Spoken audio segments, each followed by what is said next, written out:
Hello everyone, thank you for watching this presentation and I hope it's of some value to you. We've tweaked the format of this presentation somewhat in that it was originally billed as a webinar and it's now a presentation from me which covers all the points that myself and my colleagues would have made in the webinar, and I'm also going to answer your questions as well. So without further ado, let me share this screen and I'll get this presentation going. So perhaps I could begin by introducing myself. My name is Simon Lett. I'm principal of Greenhead College. I've been principal for the last 4 years. It's a great privilege to be principal of what I consider to be a very special college. And I'm the person who's been sending you all these emails for the last few weeks, so it's a face to the name. And I'd like to introduce to you my senior team colleagues. Mo Bunter is Deputy Principal. John Blake is Director of Finance and Resources. Mark Mitchell and Tom Rowley are Assistant Principals for Quality of Education. So they have a curriculum focus. They line manage our heads of department. Kate Abel and Usman Anwar are also Assistant Principals. Their job title speaks for itself. So they're in charge of student support and welfare and line manage our personal tutors and are in charge of the pastoral programme. If you'd like to speak to me or anyone else on the senior team, an email is the best route to do that, and you can contact me slett@greenhead.ac.uk, mbunter@greenhead.ac.uk, jblake, mmitchell, etc. So that's the best way of getting in contact with us. I'd like to start then by talking and reminding you of Greenhead's ethos, which is built on a very simple premise, and that is students are individuals, exceptions to be valued. That's been our ethos for many decades, and I'd say that that ethos was even more relevant now. So I'd like to start by paying tribute to the year group that's just started. They've had enormous disruption to their education, which came to an end last March, shown great fortitude and resilience, and adapted really well to Greenhead and the unusual circumstances that we find ourselves in. So this is a challenging time for them, but I've been absolutely amazed by how hard they're working. Their attendance is absolutely superb, and I've had extremely good feedback from teaching staff, tutors, support staff, everyone in college, by how well your son, daughter is getting on and has adapted so well to college life.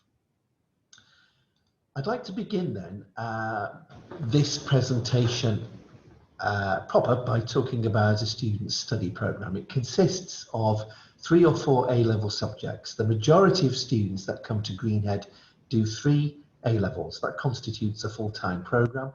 A smaller number do 4. Invariably, those tend to be students doing maths and further maths, although there are some very high-achieving GCSE students who've been invited to do 4. But predominantly, the majority of students do 3 A-levels.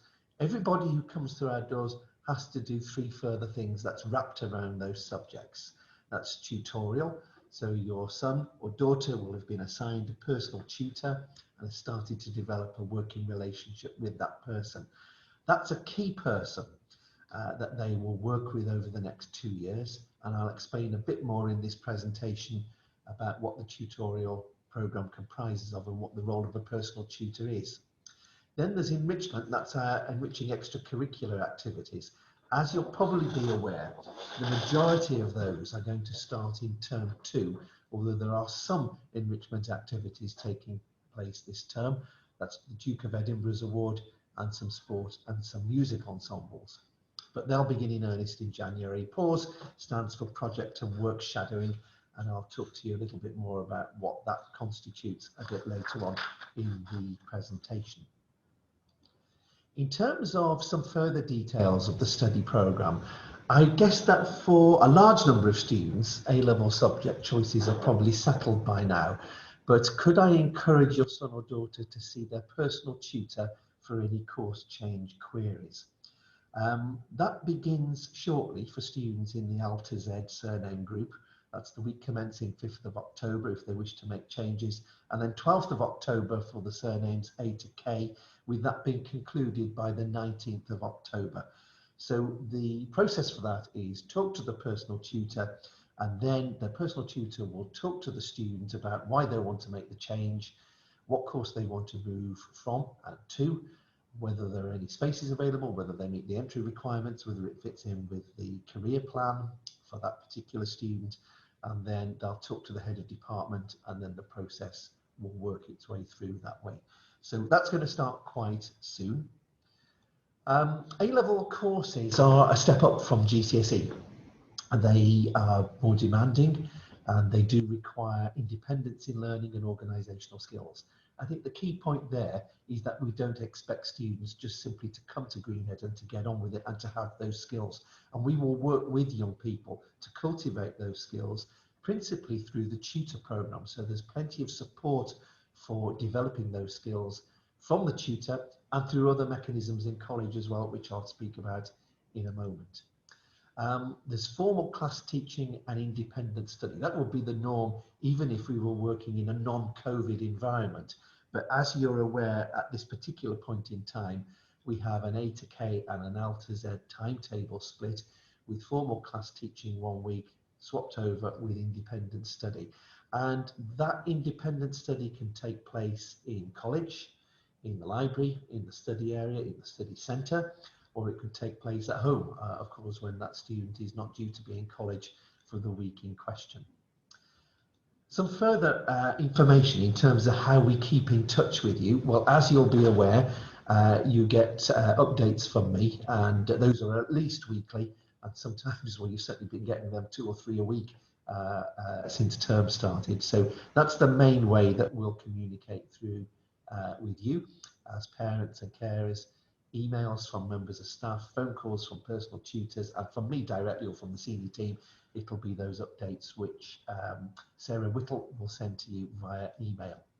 Then there's the information booklet, which Sarah is also going to send you with the link to this presentation. So you've probably got that now. That's an information booklet that's got key dates for this forthcoming academic year, a copy of the learning agreement that we've agreed with your son and daughter, frequently asked questions about the college, and tabulated results against GCSE scores, which all links with students' target grade, which I'll speak about in just a moment. Any questions about that, do get back to Sarah, and we'll endeavour to answer your questions as much as we can. And of course, I'm going to answer some of the questions that you've emailed us at the end of this presentation as well. So in this next section, what I intend to do is talk to you a bit about the students' timetable and our expectations of young people who come through our doors, a bit about enrichment and the tutor system and how we support young people. As I'm sure you're aware, this is the new timetable block that came into existence week commencing the 28th of September, yesterday, if you're watching this today, which is Tuesday.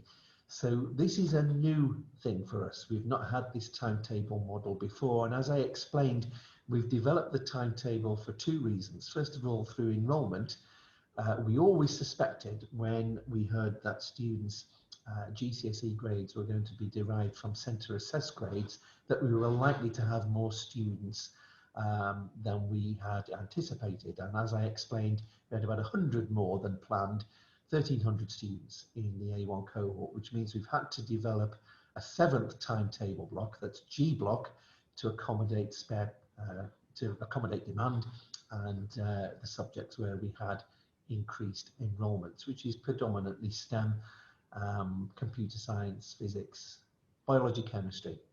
The other advantages of this model is that it reduces footfall in college, trap time in the day for students, and I know we're only less than 48 hours into this timetable model, but you can certainly see a difference in terms of people coming into the building, walking around corridors, in social areas. My own view is that I think it's a lot safer, which is really good to see. So going back to what I said at the start, when I said that the majority of students do 3 A-level subjects, that's an example then of someone doing a 3 A-level timetable. Biology in F block, which you can see the 2-hour block there being on Monday and mid-morning Thursday. Chemistry, which is mid-morning Monday and afternoon on the Friday, and psychology on the afternoon of the Monday, first thing on Thursday. And those are now 2-hour blocks. As I've explained, we're operating this timetable split A to K, L to Z in rotation for the foreseeable, and it remains our ambition, our desire to get students back into full-time education as soon as we are able. I'll say a bit more about that in a moment too. One further thing to add to that is tutorial. So the tutor lesson, there's an example there which is mid-morning on the Friday, and you can also see support blocks as well. That's the G block. We've got a small number of subjects in G block, and that means that we can facilitate support for students on a small group or one-to-one basis at those times. And we think that's really crucial in terms of bridging the gap between March and now, getting students used to A-level study, ensuring that course content is reinforced.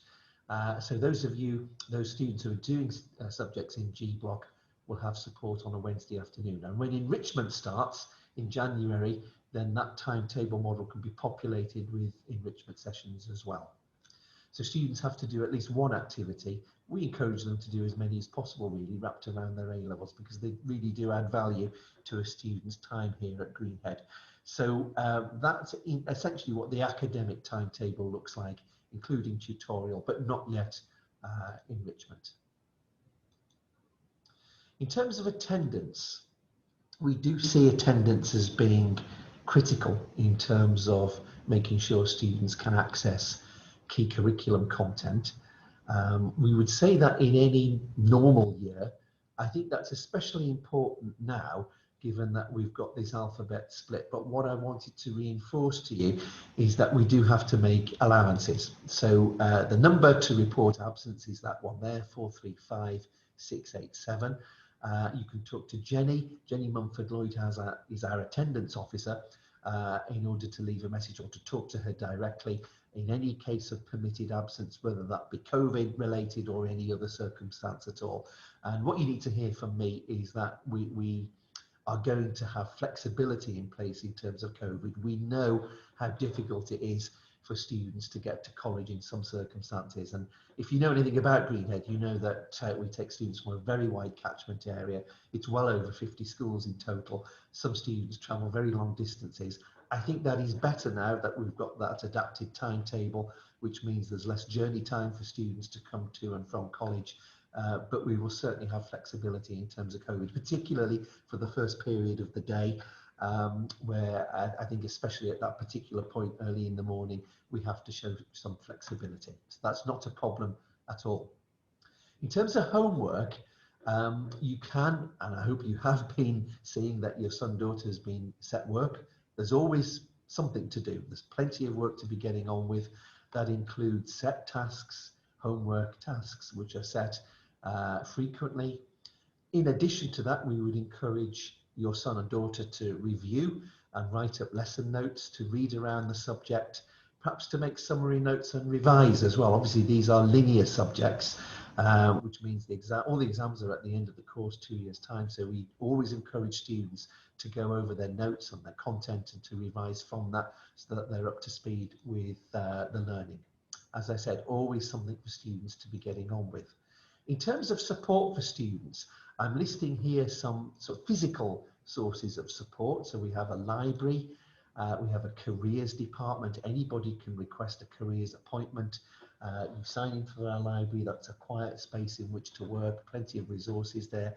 There's a study area as well, G1, which is in the main hall, which students can use, the study centre, where they can get access to support from learning mentors, which I'll say a bit more about in a minute.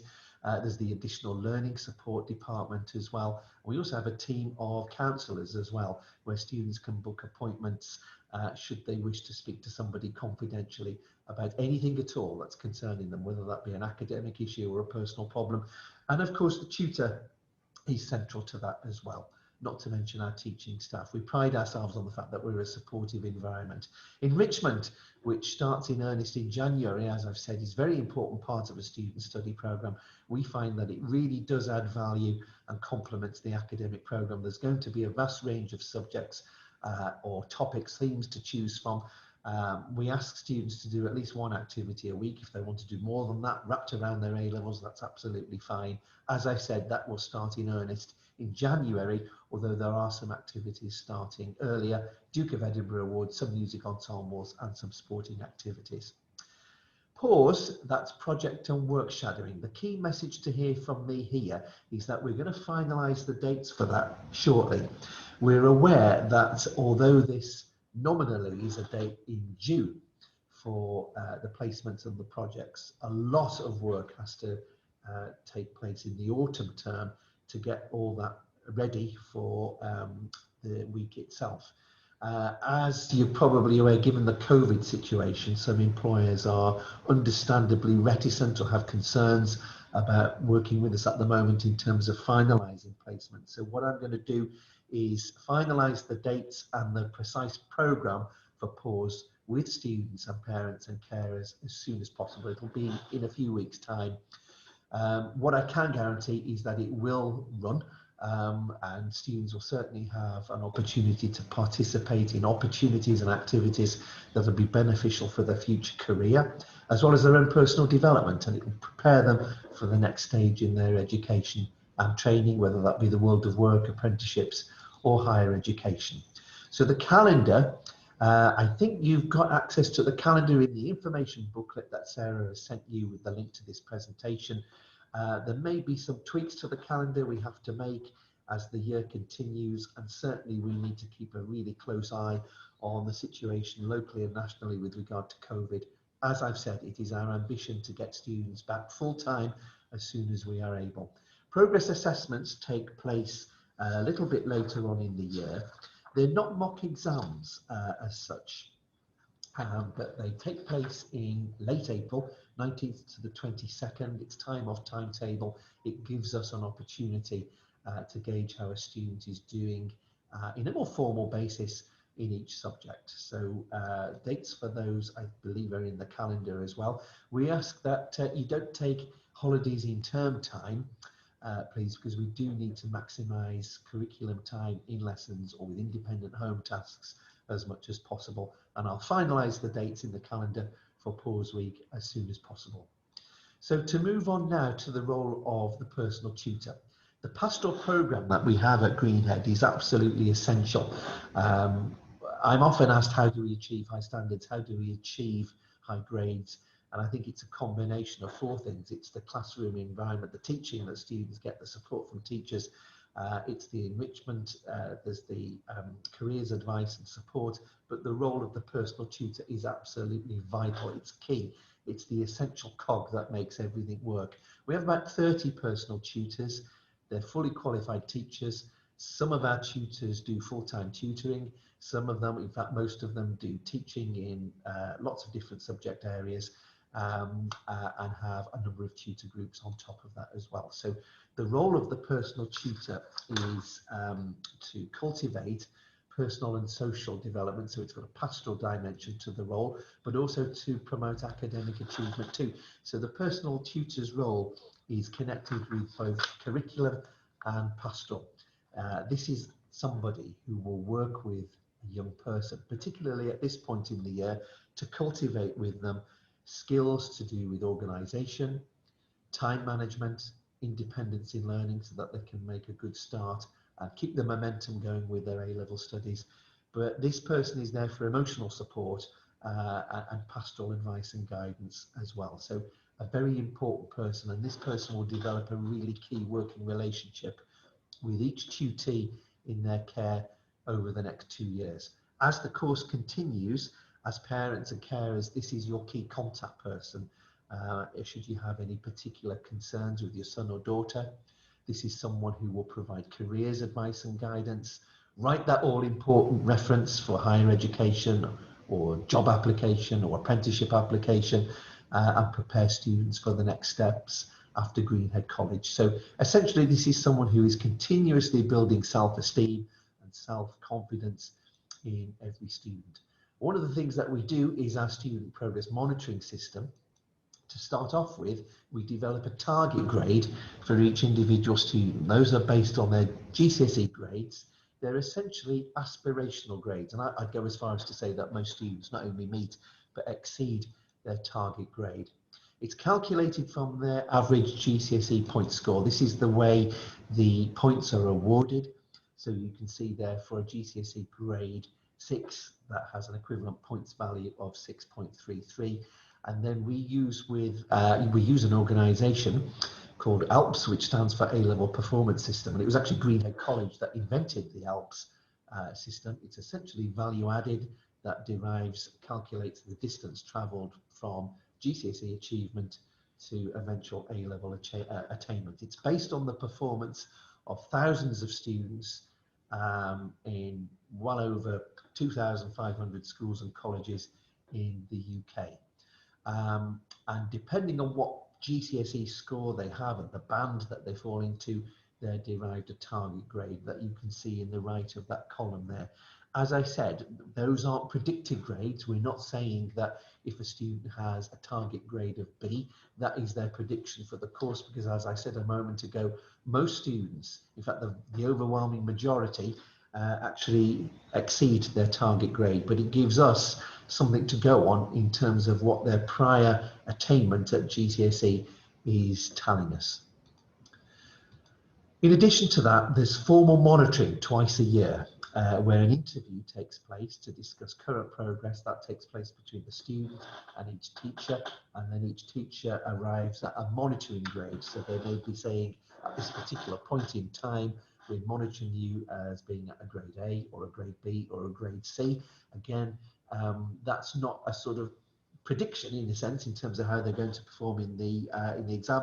That means that at this particular point in time, this is what we're monitoring you on based on your target grade and performance in homework, test scores, non-examined assessment, etc., thus far into the course. And then the tutor, of course, who has the holistic overview of that student's performance in their 3 or 4 subjects, they'll have an interview with each student to discuss overall progress on the current grades. And most importantly, those are available for you to see on CEDA as well.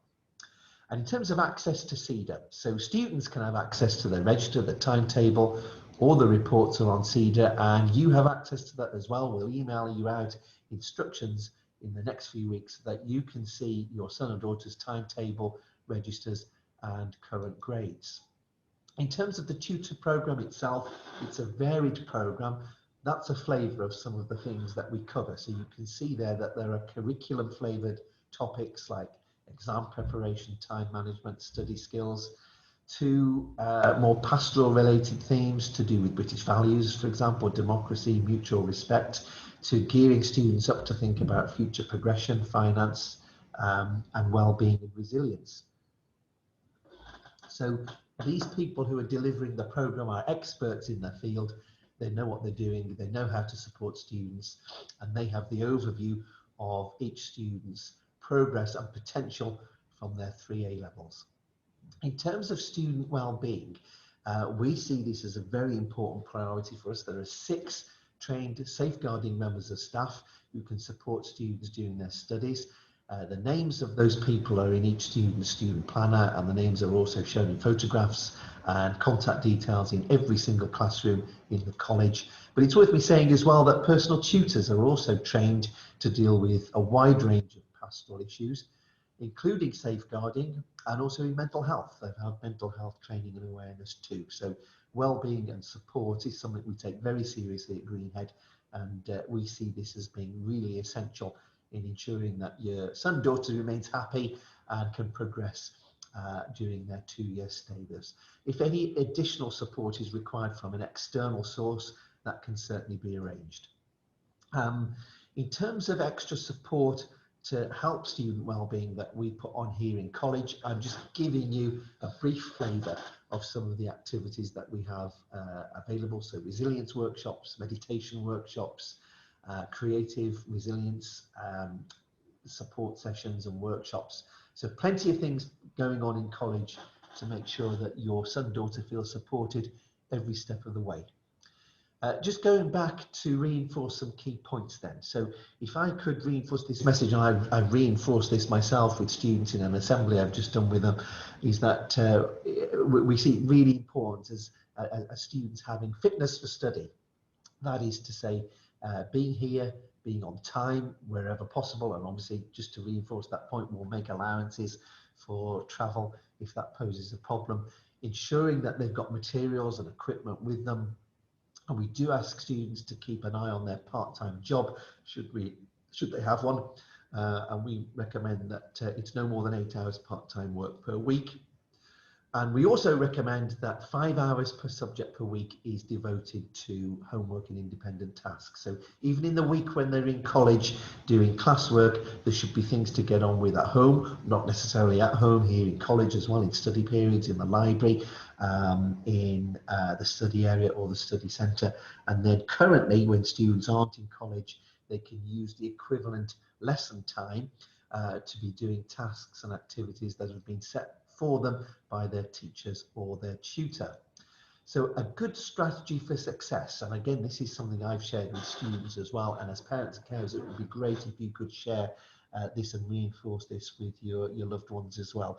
Good study habits, getting into the habit of revising regularly, using facilities and resources in college, and that's physical resources like the library, and human resources like tutor and teacher. Do talk to us if there's any concerns at all. Using those points when a student isn't in lesson in college time wisely. So we always say to students, these aren't free periods, they're study periods. Attending any help and support sessions, whether that be in G block or any other point in the week as well. As I've said, those support sessions that we factored into the new timetable makeup are really critical in terms of ensuring that students make progress.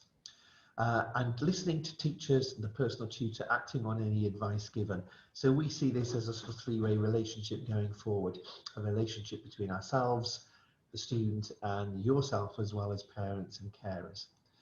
And in terms of support stems from teachers, from the personal tutor, who, as I said, is absolutely key. Subject support sessions, and that could be group support sessions or individual support that could take place outside class time. And subjects are going to be putting on revision classes, master classes as well, to bridge the content between GCSE and the start of A-level. So there's plenty of support, lots of support mechanisms in place. In addition to that, as I've said, places like the library, the study area, the study centre, and additional support from learning mentors, counsellors, and additional learning support staff. So support, as I've said, is something that we take very, very seriously, and we want to ensure, particularly at this particular point in time, which is an anxious, stressful time for many students, that your son or daughter feels supported here in college. Anything we can do to help, please don't hesitate to get in touch. If I could just reinforce a few COVID-19 reminders, please. We do ask students to use hand sanitizer or to wash their hands regularly. There's plenty of hand sanitizer points in college, so we encourage them to use that when they come into the building, before they go into class, as they leave class, as they leave the building. In terms of face masks, the current guidance is that in areas of local lockdown restrictions, of which we're in, we will be asking students to wear a face covering in corridors or in communal areas. The advice at the moment is that they don't have to wear one in the classroom. If they want to wear one in the classroom, that's absolutely fine. Should the Department for Education advice change, I will communicate any updates to you as soon as possible. So in terms of what happens next, I'm going to try and answer some of your questions. If you need to get in touch with your personal tutor, please don't hesitate to get in touch. As I've said, it's the initial of the first name and then the surname. So in my case, it's slet@greenhead.ac.uk. You could talk to a member of the senior team, myself, Mo, John, Mark, Tom, Usman, or Kate. So thank you for watching this video. I hope that's been of some use to you. And so what I'd like to do next is to turn to the questions that you've posted. And a lot of the questions coalesce around particular themes. So I'll do my best to answer these questions as fully and as accurately as I can. So we have a question here. Could we give parents some guidance in helping A1 students structure their study time when in college, and also when learning from home in the weeks when they're not on site?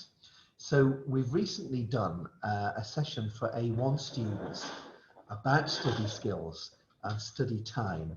And we've said to students to reflect on the content from that tutorial session and to contact the tutor should they have any concerns. I think my advice is perhaps if you speak to your son and daughter and ask to see the student's weekly planner from the study skills A1 tutorial that we've recently undertaken. And that will give you some indication of what we've said to students and how we're working with young people to structure their time. If you've got access to those notes and that weekly planner as well, that is something I think you will find beneficial. We're also going to see if we can put together some resources on independent learning, time management, organisation of materials, and get that out to all parents as well, as I think that's likely to be of some use to you. There were several questions around this particular theme. Are there sufficient areas, tables, chairs around college for students to sit at during lunch times? Not so much now, but when the weather turns and it gets colder. I think when the weather does turn, it's likely that we will open up classrooms for students to sit in, as well as being in the main hall as well. So we recognise, and I've said as much in email correspondence to you, we operate on a very tight, compact site. When it does turn colder, we'll make sure that more rooms are available so that we can spread students out in more resources.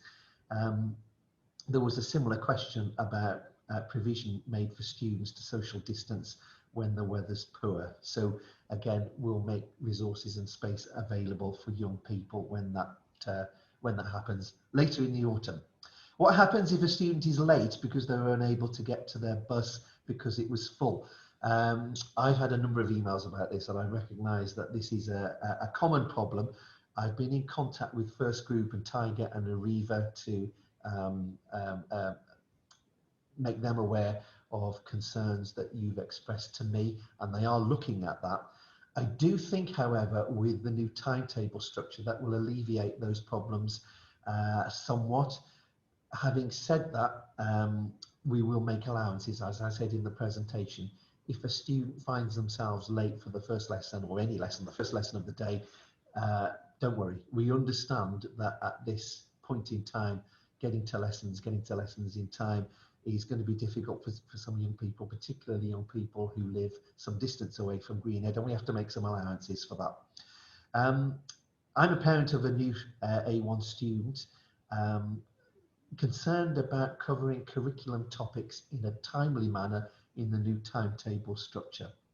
So with that one, as I've said, we're going to put on plentiful additional support sessions to ensure that young people, either on a group or an individual basis, can get access to support so that that can reinforce curriculum content from the lesson time. There's also tasks that tutors are going to set to reinforce learning in the week when they're not in college. But what we have asked all teaching staff to do is to adapt their scheme of work to ensure that the coverage of the curriculum is the same as it would be in the normal timetable structure as well. So we're not envisaging that any young person will miss out on key curriculum content from the specification. Field trips. Are field trips unlikely given COVID? Are there any alternative arrangements for these to take place? They tend to take place a bit later on in the academic year rather than in autumn. A lot of them take place in spring and summer. So we're hopeful that they will run as normal, depending on what the situation is in about 6 months' time. We will have to review that in the light of any Ofqual guidance. Field trips are mandatory at the moment in every specification. But if we find that we've got difficulties running them, then it's likely that the advice from Ofqual or the Department for Education may change. So we will keep an eye on that. At the moment, there aren't any concessions made, and they're expecting staff and students to undertake these. They don't run in this particular phase in the year anyway, and we're hopeful that they will run. If we find that we can't, then we will certainly put alternative arrangements in place. This next question is about IT. Now, several questions about access to IT. There's one laptop between young people in the family, and phones aren't that good in terms of accessing lesson content. Can we get any support in terms of online lessons? Well, there are some spare laptops that we have in college here that we can loan out to students and families should they need them. So let us know, please, if that's the case. And we haven't got an unlimited supply, but we certainly have spare laptops that we can lend to students. If there are broadband issues at home, can you let us know? There may be something that we can do there in terms of getting you access to a better broadband package. I better choose my words carefully here because I can't get every single family upgraded to an unlimited or better broadband deal. But if broadband is particularly problematic where you live, could you please let us know, because there is something that we might be able to do in terms of getting you an upgrade. I think there was a similar question about IT. Do we have the facility to record lessons so that they can be replayed at a later time, making them accessible for students? Yes, that's something that we're moving towards at the moment through something called Microsoft Stream. So it is our intention to make as many of these lessons as possible accessible to students once they've been recorded. There might be some teething issues with that in terms of current capacity, but it's something that we are definitely working on. What are plans for enrichment and pause? As I said in the presentation, enrichment will begin in earnest in January. And the question specifically was, is there a plan B if we were unable to run enrichment because of COVID? Well, we recognise how important enrichment is. So if we were unable to run enrichment in the regular format, we are committed to putting as many activities on in a social distance way as far as we can from January. With pause, as I said, we're currently working on that, and there is some uncertainty at the moment in terms of what we can offer in terms of placements, but there will undoubtedly be a pause week regardless of the COVID restrictions and what they may be next June. So we certainly have a plan B and a plan C in terms of being able to offer that. There were several questions about the timetable split. Understandably, concerns about going from 4.5 teaching block model to 4 hours and the potential impact of that. Obviously, the first thing to bear in mind is that this new timetable is one that we have in place for the year, but the alphabet split is something that we hope is going to be short term. It's difficult to say with certainty what may happen there, but we are committed to getting all students back in college. It's something we would like nothing more to have everybody back. For the moment, we're going to run with this alphabet split. Just to reinforce the message then, those support sessions taking place outside class time in the week when students are in college, we think are absolutely essential. We've actually got 2 extra weeks in May compared to the previous academic year, and we think that plus the opportunity to reinforce learning through those support sessions is something that's really important. In terms of working at home, and there were some questions about potential lack of motivation or motivation drifting and opportunities to make friends in college. We see that as being very important. That's something that's currently taking place with group bonding in the tutor sessions, and then we'll have enrichment starting in January. If there is a particular concern about being with a friendship group, please let us know, because we might be able to facilitate an alphabet split on that one. I do recognise that as being an important point in terms of potential loss of motivation, but we as teachers and tutors will look out for every individual person to make sure that they're on track, handing in the homework, getting on with the work. But if you have concerns, please contact the personal tutor as well. If you're concerned about your son, daughter's motivation and how they're, or just generally about how they're progressing through their A-levels, please contact the tutor, because that will be the best way of getting some answers for you on that one, and any further support that we can put in place for young people. In terms of live streaming of lessons, that the questions here are centered around what will happen when students are self-isolating so that they don't miss out and don't get behind. I would encourage any student who's having to self-isolate to notify their teachers in all cases. It's something we've done as a college as well, so your tutors will know when they look at the register that they're not due to be in class that particular point in time. But I would also encourage students to email their teachers just so that they're completely au fait with what work has been set and what they need to be getting on with. There is streaming from home and further resources in many subjects taking place, which leads to another question about the rollout of live lessons.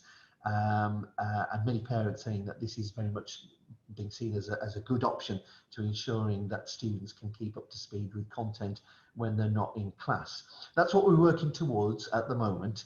I think it's fair to say that live streaming won't work in every single subject, and there are some subjects that are working on other resources to ensure that students can access materials remotely. So, for example, some departments might be filming content and posting that so for students to see outside class time, which I think is okay, providing there are mechanisms in place for students to have face-to-face interaction with their teachers. In many cases, that will be through live streaming. If it's not through live streaming, then we will make it an expectation of teachers and departments to put measures in place so that they can access their teacher for guidance and support to cover lesson content or just to reinforce learning. That might be on a small group basis, a class basis, or maybe even on a one-to-one basis as well. But we do see it as important that there is face-to-face contact wherever possible, either through live streaming, and if it's not through live streaming, then it has to be through other means. But that's something that is certainly a key consideration. Certainly from the questions I've received, I know that's a key consideration of yours, and certainly we're working hard to make sure that there is commonality across the curriculum as far as we can. I don't think there will be 100% commonality, but we will work to get as much commonality across the curriculum as possible in terms of live streaming. And when there's not that, there are other resources remotely that students can access as well, plus a facility to keep in touch with teachers remotely too, because we see that as being very important. An associated question with that one was about independent learning and bridging the gap between March and now, and ensuring that students can keep up with the pace of A-level work. I think what I would reinforce there is something I said in my presentation, and that is we have resources in college for students to use, particularly the study centre. And there are a team of people in place, learning mentors, who can actually work with students on a one-to-one basis on particular bespoke themes like essay writing, time management, organisation. I remember I worked with one particular young person last year who said that she just couldn't motivate herself to organise a schedule for revision. And I pointed out this resource. We got her access to a learning mentor in the study centre, and it completely transformed the way she looked at her A-levels and how she was able to marshal her materials to work effectively through them. So I would encourage your son, daughter to talk to their tutor if they have concerns about keeping on top of the work. And there are other resources that we can use in college, physical resources, human resources, to make sure that your son, daughter gets the support they need. So we'll look out for students on that, but it's a two-way process. If there are any concerns at all that you have, talk to the personal tutor, talk to us, and I would encourage your son, daughter to do the same, please, because there are always resources that we can put in place to make sure that young people feel supported and that they don't lose momentum and they don't lose track of their studies. Moving on to some further questions about the new timetable.